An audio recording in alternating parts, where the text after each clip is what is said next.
The final, but by no means the least, act in this, our first half, is a young man known as Nick. Ladies and gentlemen.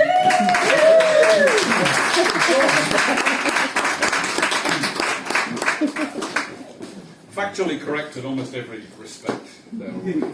So listen, I'm going to give you lucky 7. My poems tend to be just under a minute, which for a while meant I was experimenting with going by the name of Minute Man. Although somebody, when they read it back to me, said, "Why are you calling yourself Minute Man?" Which didn't really work. So look, here we go. Love. This is the broad theme, love. So 4 of these are about love, and 3 are about the people you love to hate.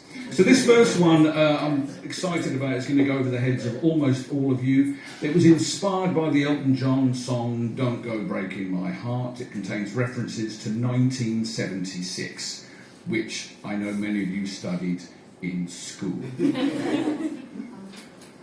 Can you believe there was a time when Kiki Dee wore dungarees and Elton John had hair? You wouldn't if you tried.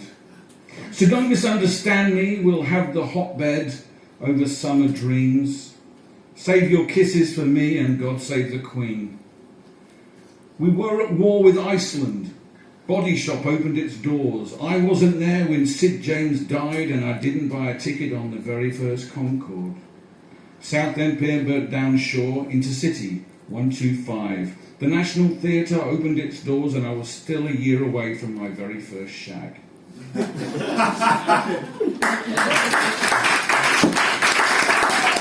Right, donkey sex. Anybody up for some donkey sex? Trigger warning? Not again. Funnily enough, that's exactly what happened. This is a true story. My hometown Colchester was very famous because it had a zoo where officially a donkey accidentally mated with a zebra 3 times. This is about the issue of that unholy relationship. I wrote this poem for Colchester Zoo on the occasion of its 60th anniversary, and they haven't got back to me. Come to Colchester Zoo, you won't believe what you'll see. Never before were perhaps 1 or 2. Here's a clue, it begins with a Z. I think you mean Z. It's a zebra that's bred with a donkey, no way. Roll up to the plains, your life won't be the same. Your eyes go badonk, it's a real-life Z-donk. Is it the front or the back that's a zebra? The top or the bottom the donkey? Or is it all mixed up in between and Z-donk's a donkey that's wonky?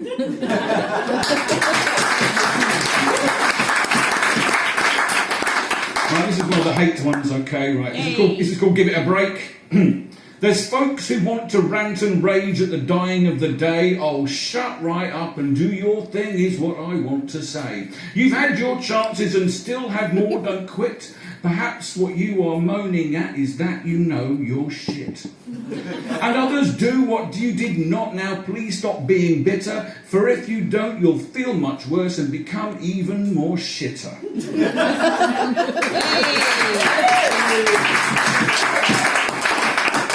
Here's another one.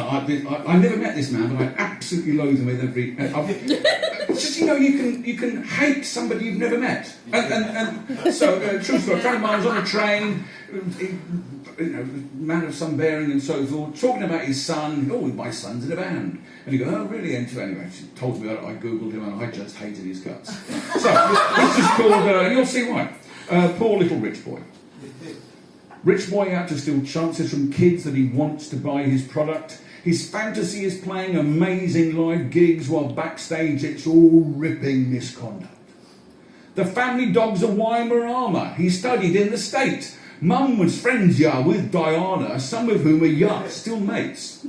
So they formed a scratch band, made it big in a German rock chart with advice from the guys, got their stardom all planned. Helps a lot to be told that you're smart. Of course he wears a baseball cap or rondo using his hair, you see. Confided in me, it was a pretty decent chap. He's just like you and me.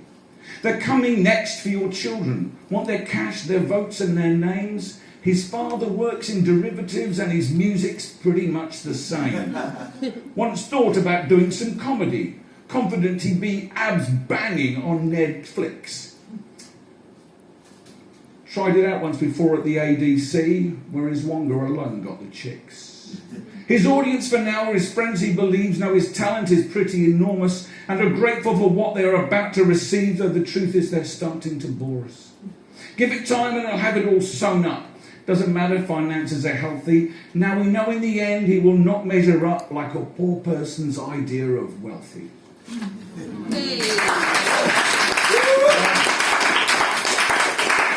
I don't know if this is love, lust, unhealthy infatuation, or maybe it's just a pigment issue. But this is a trigger warning. This is a cathartic love poem for redheads. So, oh God, I just realised. Careful hiding. Somebody like hide. Oh gosh. Okay. This is for you, honey. I got that video. Unless, of course, you aren't happy with what I'm about to say. This is called Rose-tinted spectacles. Copper is my kryptonite, Titian my ambition. It's red that holds my eyeline tight, ginger's my disposition. Strawberry blonde makes me respond. Pippi Longstocking gets me arrested. Bluey Ranger makes no odds when mutated melatonin receptors are suggested. They feel more pain, don't get grey hair, nice freckles to be candid. Some have blue eyes, sunblock defies, are frequently left-handed. I catch my breath, and for we I dream of our twin little deaths. They make their own vitamin D. So in a red nutshell, that's the 2% who always catch my eye. But no, it's never blokes though, so I guess it's not the hair after all.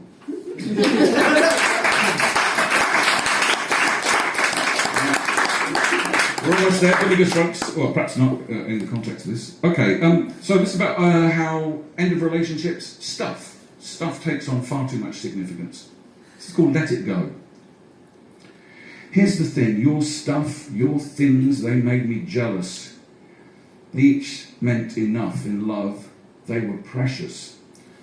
Stories unfilled, they kept me home in our private world when I felt alone.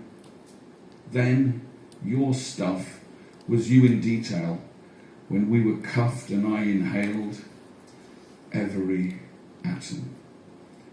Each novel humdrum thing, blessed girl from Charlton, she proudly wore the ring. It's not my stuff, but I will treat it like my own, though I know it's someone else's shit until you know it's time to go. I did not keep the note. She wrote it died in my sleep. Stoned in love, my throat was swift too dry to weep. Here's the thing, when I woke, your stuff no longer mattered. The instant you broke and told me you'd been flattered. Now, special and final treat, the world's first auditory drag.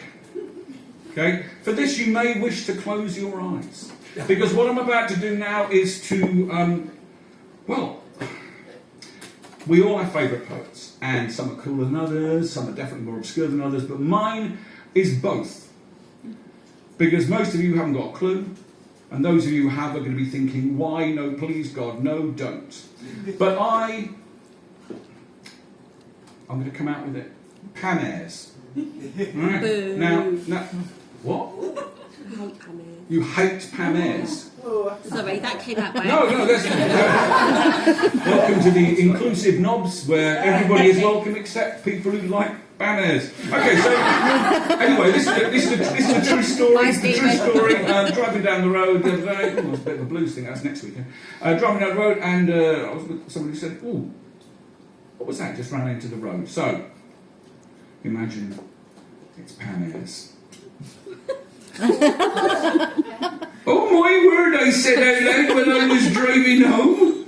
Is that a stoat I saw ahead standing in the road? I rather hope it wasn't, as I think I mowed it down. Might have been a fox, I suppose, but not in that part of town. Can't be helped, I'll clean the tyres, there's not much else to do, as Mr. Stoat or Mrs. Stoat won't ever make the news. I expect you're thinking now this is not one of her wittiest poems. There's no obvious gag or punchline coming and you think I'd best be going. I wasn't being sweet and rustic enough, coming all over cynical blasé. There's more to life than teeth in my old man, but that stuff it doesn't very well pay. So here's to all the trivia that life is mostly made of when you don't look out for the big stuff like justice, peace and kindness, or in my case a stoat. Thank you ever so much.